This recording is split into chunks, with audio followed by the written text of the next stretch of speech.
Hi, we are now here in Olive Garden, here in Donkey. There's Christopher here because we just came from, me and Christopher went to ICC for my blood test. But we are eating here right now at the Donkey, here in Dededo, the new Donkey. Vicky, there's a big donkey here, when you can come here and you can, if you want, you can visit us here in the donkey. Christopher, look at Christopher there. He accompanied me for my blood test at the ITC. And then after the blood test, and there's also Michael who's eating the salad. He likes to eat here because of the salad. He can eat more salad than you can order salad. More salad you can eat and more soup you can order here. That's why they're always here almost every day. Okay, but not today. I went with them. We pick up after we finish with my blood test. We pick up Michael in our blood heights, and then now he's with us now eating his order here in Olive Garden in the Donkey. This is what I order, look. This is the shrimp confit. It's called shrimp confit and a soup. This is my soup with salad. Christopher is finished eating salad. Christopher, what did you order? Chicken, ano? What's your order? You finish it right away? And then they're gonna give you bread. You know how many times you order bread, they're gonna give you bread. And then I get my bread here in the soup. Look. And Michael is eating now. Papa, what did you order? What's the name of that? What's the name of that order? The spaghetti.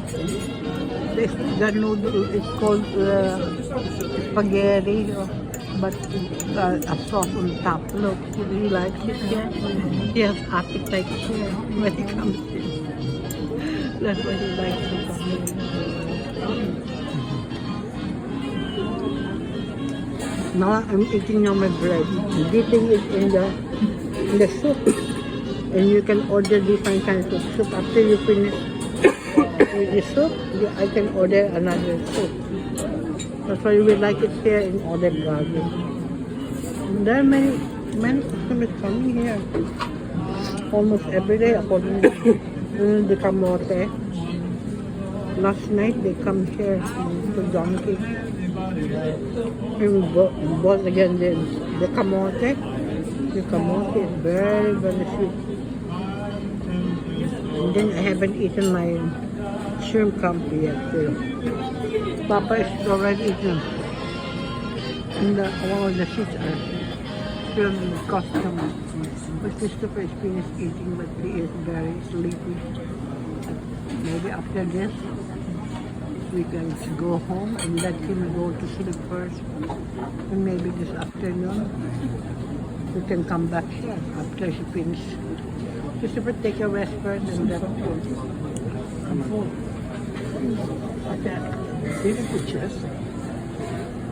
They Look, I get my bread. Order Christopher, some more bread. It's just cheap. There's the dressings in the bottom. Very light. It is there. That bread is more salad, Christopher. But More it's not, salad. It's not heavy like this. More salad. It really bread. depends. Christopher likes it here because he can I eat mixed salad. it.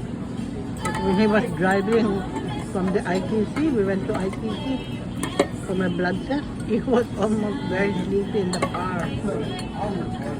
I said, at least we pick up Michael at home. But at least Michael drive us again here to come here.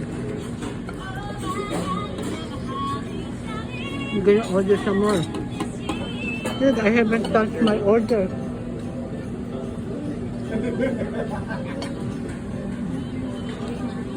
No, but you feel better now after you have eaten.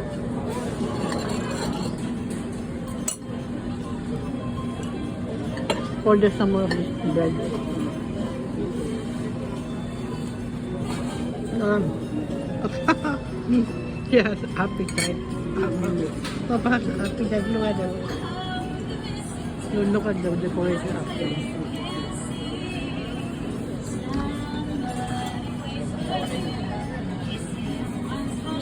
So yeah, look at the structure.